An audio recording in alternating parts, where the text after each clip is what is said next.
అమెరికాలో చిందరవందరగున్న మీ ఇంటికి handyman cleaning plumbing services కోసం కాంటాక్ట్ ఇన్స్టా సర్వీస్. యుఎస్ లో ఎక్కడైనా ఎప్పుడైనా for instant booking visit instaservice.com. Nepal China సరిహద్దుల్లో వరద బీభత్సం. బోటేకోషి నదికి ఆకస్మిక వరద. కీలకమైన మిఠేరి వంతెన పూర్తిగా ధ్వంసం.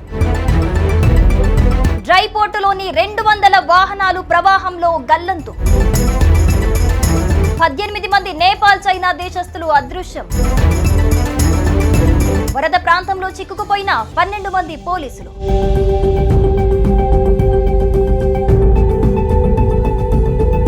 నేపాల్లో పెను విషాదం చోటు చేసుకుంది. చైనా సరిహద్దుల్లో ఉన్న బోటేకోషి నదికి మంగళవారం తెల్లవారుజామున ఆకస్మికంగా భారీ వరద పోటెత్తింది.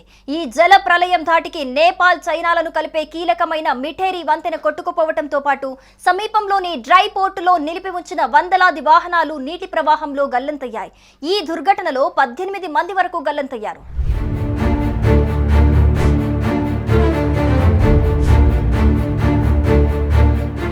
రుతుపవనాల రాకతో నేపాల్లోని అనేక ప్రాంతాలు వర్షాల కారణంగా విధ్వంసాన్ని ఎదుర్కొంటున్నాయి. నదులు భయంకర రూపంతో ప్రవహిస్తున్నాయి. ఉప్పొంగిన వరదలతో చాలా చోట్ల జనజీవనం అస్తవ్యస్తంగా మారింది. నేపాల్ చైనా సరిహద్దులో కూడా రుతుపవనాల ప్రభావం కనిపిస్తోంది.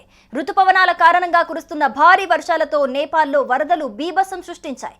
నేపాల్ చైనా మధ్య ఉన్న మిఠేరి వంతెన బోటేకోషి నది వరదలో కొట్టుకుపోయింది. ఈ వరదల కారణంగా 12 మంది నేపాలీలు 6 మంది చైనా పౌరులు గల్లంతయ్యారు.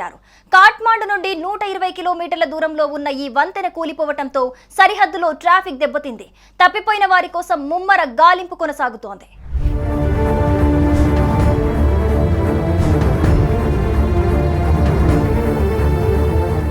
నేపాల్ చైనా సరిహద్దులోని బోటేకోషి నదిలో వరదల కారణంగా నేపాల్ సరిహద్దు ప్రాంతంలో భారీ నష్టం వాటిల్లింది. ఈ వరదలో నేపాల్ చైనా మధ్య ఉన్న ఏకైక వాణిజ్య కేంద్రమైన రసువాగదిని కలిపే మైత్రి వంతెన కొట్టుకుపోయింది. బుధవారం రాత్రి 3 గంటల 15 నిమిషాల ప్రాంతంలో ఈ వంతెన వరదలో కొట్టుకుపోయింది. ఈ వరదలో వస్తువులతో నిండిన డజన్ల కొద్ది కంటైనర్లు కూడా కొట్టుకుపోయాయి.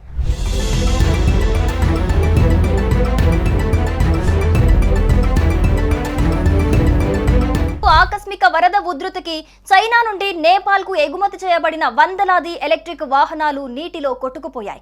సరిహద్దు వద్ద ఆగి ఉన్న డజన్ల కొద్ది ట్రక్కులు నీటిలో కొట్టుకుపోయాయి. ఈ వరద కారణంగా నేపాల్ వైపు దాదాపు 16 మంది గల్లంతయ్యారని తెలిసింది. నేపాల్ సైన్యం సహాయ చర్యల్లో నిమగ్నమయ్యింది. హెలికాప్టర్ల ద్వారా కొంతమందిని రక్షించింది. కాగా నీటి మట్టం ఎక్కువగా ఉన్నందున సహాయక చర్యలకు ఆటంకం కలుగుతోందని తెలిపారు. ఈ వరదలో ఎంతమంది కొట్టుకుపోయారనే విషయంపై ఇంకా స్పష్టత రాలేదని అధికారులు తెలిపారు.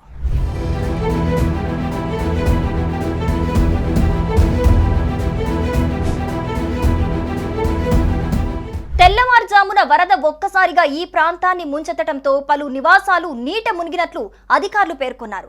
గాలింపు చర్యలు కొనసాగుతున్నాయన్నారు. డ్రై పోర్టులోని పలు వాహనాలలో నిద్రిస్తున్న కొంతమంది వాహనాలతో పాటు కొట్టుకుపోయినట్లు స్థానికులు తెలిపారు. టిబెటన్ ప్రాంతంలో కురుస్తున్న భారీ వర్షాల కారణంగానే ఈ వరదలు సంభవించినట్లు అధికారులు పేర్కొన్నారు. స్థానికంగా ఉండే త్రిశూలి నదికి కూడా వరద పోటెత్తే అవకాశం ఉండటంతో నదీ తీర ప్రాంతాల్లో నివసిస్తున్న ప్రజలు అప్రమత్తంగా ఉండాలని సూచించారు.